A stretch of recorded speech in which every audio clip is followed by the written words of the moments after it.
Right. So I wanted to do a tier list today because we're exactly between the EU WCQ that was last weekend, who was won by, of course, Jess with Rika, Sun Avalon, again taking the European Championship. But we're also a few days ahead, or like one day ahead, of the North American WCQ. So chat is going to help me decide what tiers are these decks after the European WCQ. And I've kind of split it into 4 tiers. I don't think there has to be more. Tier 1 are the safest slash strongest picks. These are the best decks, basically. Those are the best decks in the format that if you go to a tournament and you're not trying to meta game, you're just trying to bring in the most powerful deck, those are the decks that you will pick. Tier 1.5, a lot of people don't like this half tier, but I think it could be tier 2 and 3, right? But it's 1.5, 1.5. Those are the very strong decks. You're going to see these decks topping, and if you're a competent enough player who knows the deck well, you're going to come in with one of these decks and you're going to be able to top or even win.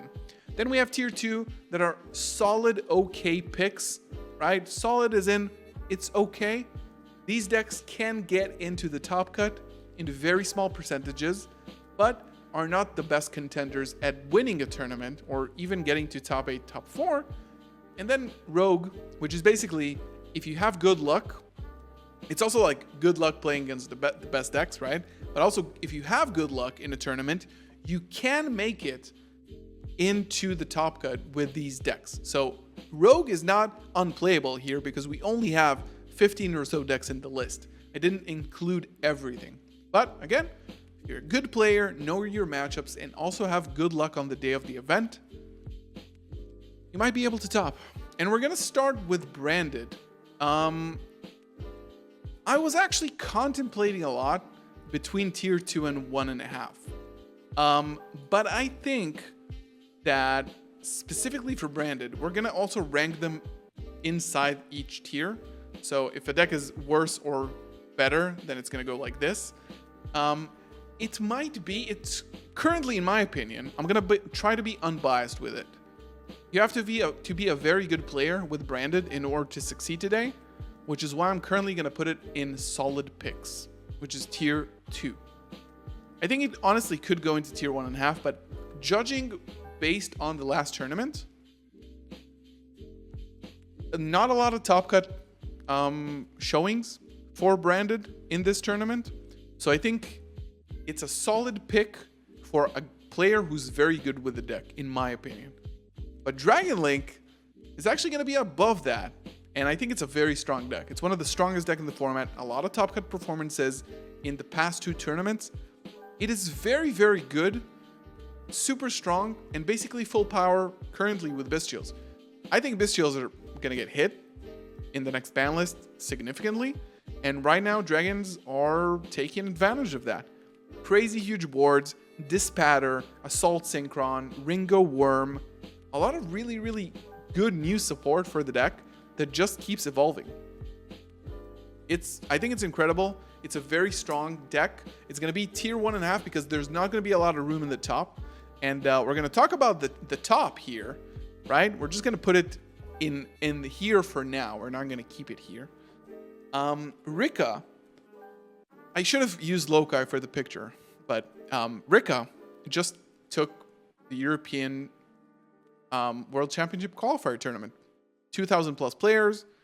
Jess, super talented player, navigated this deck to success, and there hasn't really been any other Rika players topping, especially not in the high caliber of the top cut, which is like 8 or 4. I think she was the only one. What does that mean? It means that it takes a very good player to pilot this deck. And if you can be a very good player and have some luck with it, you can also win. This deck is not super easily counterable, and it takes a very good player. And even though this deck just got a WCQ win, I'm still going to put it in tier 2 because I don't think it actually changes the power level of the deck compared to other decks. And I also, to be perfectly honest, don't think it's stronger than branded. But as we're devising the list, we're gonna look at that again. Labyrinth for me is a tier 1 deck, one of 2 tier 1 decks. You probably can already guess the other one. Labyrinth is an extremely strong deck. If you're a good player, you're gonna do extremely well. But if you're an okay player, the deck has a lot of resources and tools and already has different builds within it.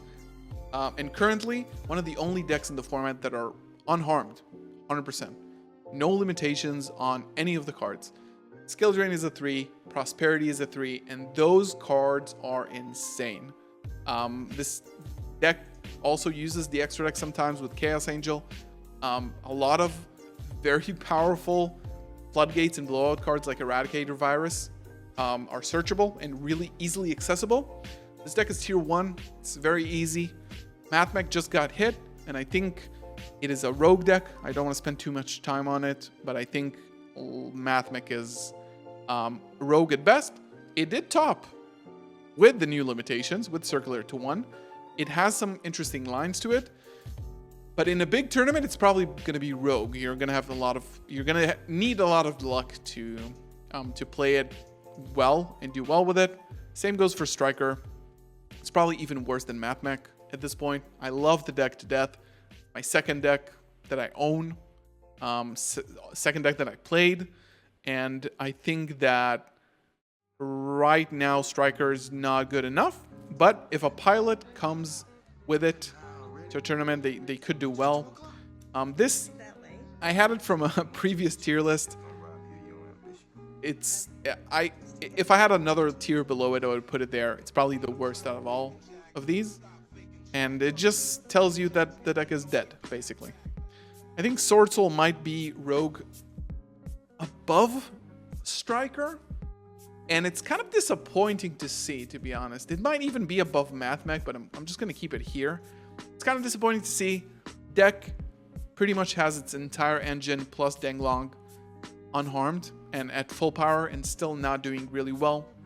And then we have Pearly, which is probably a tier 2, lower tier 2 deck at this point.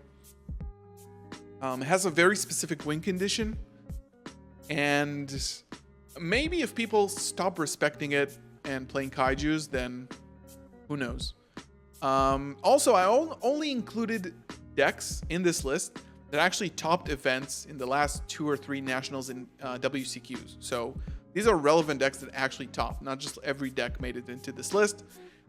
I think Pearly is not as good as Branded or Rika. Yeah, I'm just going to move Branded down a little bit below Rika because, I think people are going to be mad. And I think it's fair to say that Rika might be a little bit more powerful. But it's sort of like a tie, I think. So Pearly, weakened, harmed. Until Duelist Nexus, we're not going to see this deck do well. Unless, it's the 1 or 2 players that make it into Top Cut. That's why it's solid picks. Pure Sprite is like unplayable. Just Pure Sprite. We're going to talk about other things as well. And then Runic, like Pure Runic. It's not really a deck, but if you wanted to play it, it's a very rogue deck that relies on stun. You can play it, but people don't usually do that. And then one other rogue deck is probably Trap Tricks, which should be like here. It did top nationals recently. It's still a playable deck. It has its weaknesses and things that it's good at, but it just got a little bit power creeped by the last format and ban list, I think. So I think Trap Tricks is going to be like around here. I think Kashira is still, I think it's the number 1 deck. Number 1 in representation, but also number 1 in top cut percentages, even a little bit more than representation. The deck lost an Arise Heart and 1 Unicorn, and it still has some of the most broken unfair cards.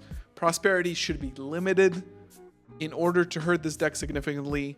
Cost Your Birth is an insane card. Fenrir just got banned in the OCG. I don't think there's a lot to say about that. It's pretty obvious that this deck is incredibly strong. Naturia, with one Sacred Tree. Deck is dead. Pretty much dead. And then we have Runic for Hire, which I think is going to be a very strong contender. Runic for Hire is extremely consistent, but it takes a very good player to run. So we're going to put the two Runic Sprite variants here. The Live Twin version and the For Hire version. I think these are going to be in this order.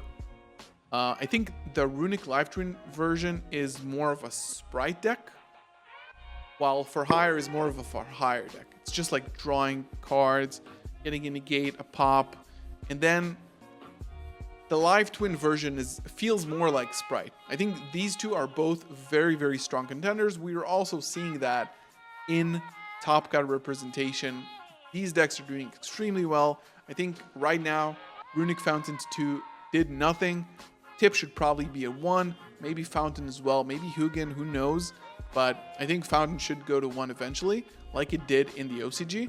But until then, these are very strong contenders in a tournament. Still very viable.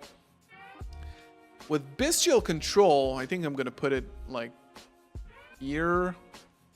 Solid deck, very good. Like I put it, it's a little bit different than Dragon Link because the playstyle is different, the cards are different, the other engines are different, some Synchron engines, maybe it's like around here. Very fun deck, very like based around Bestials, which is always really, really fun. And I think it's a tier 2 solid pick because it's making its runs. Vanquish Soul. I think even though it's topping, I'm just going to put it in Rogue. I think it's probably one of the best Rogue decks at the moment. But it's kind of like fell off really, really quickly once people understood like, yeah, okay, you can uninterrupt this deck pretty good. I think this might be a hot take, but the deck is not currently really doing great. It barely made Top Cut. Which is crazy. I think Fluenderies might be like here. I don't want to put it above Branded, but it might actually in reality be above Branded.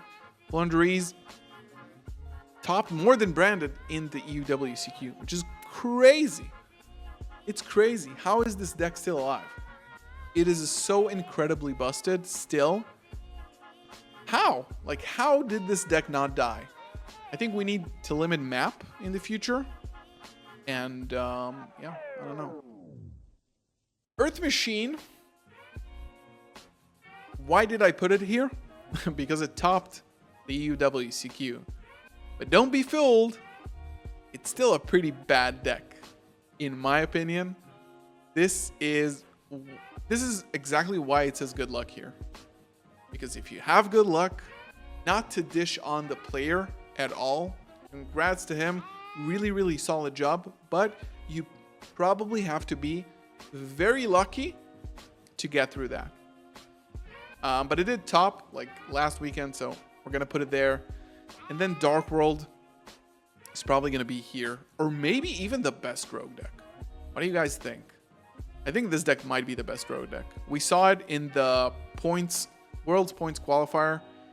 People decided to play it. It was extremely explosive. It's one of the best decks that if you have no interruptions against them, you die. You just die immediately. I think it's the best Rogue deck at the moment. It's a sleeper. If you can get lucky in a tournament, you will win a lot. So people actually went with this to the points qualifier for Worlds, which was a very small tournament of only the best players. And this was a viable pick. Vanadium should probably be here-ish, right? It's okay. Marincess could also be here, I think. Maybe even here. This deck is super annoying to play against. It's making the rounds. And again, the reason why it's here is because it's topped in the last 3 big events. So it's worth considering and talking about it. That is a pretty solid Rogue strategy at the moment. And then Planet Patrol, I would say like it's probably down here, even below, like right here. And Tier Laments, I would want to put it like here. Maybe even above Trap. No, there's no way. But I kind of want to see this deck making its rounds again. I don't know. What do you guys think about this list? I think I'm feeling good about it. Like super, like look at the 2 best decks, 3 very good, then like 5 solid picks. And it's a very diverse meta still, so I don't think we missed anything. I'm feeling good about this list. Rika is like my only like beef with this list because it's not a really good deck in a consistent long format, but it sneaks in wins. I don't really know if it's like the best tier 2 deck, but I think it's probably, in my opinion, tied with Branded. It needs, in this format, it needs to steal a win. It needs to steal a win. It doesn't earn a win. It probably needs to steal a win, which is interesting. So, yeah, this is the list. Let me know in the comments below what you guys think about that. Like the video, subscribe to the channel, and I'll see you in the next one. Peace.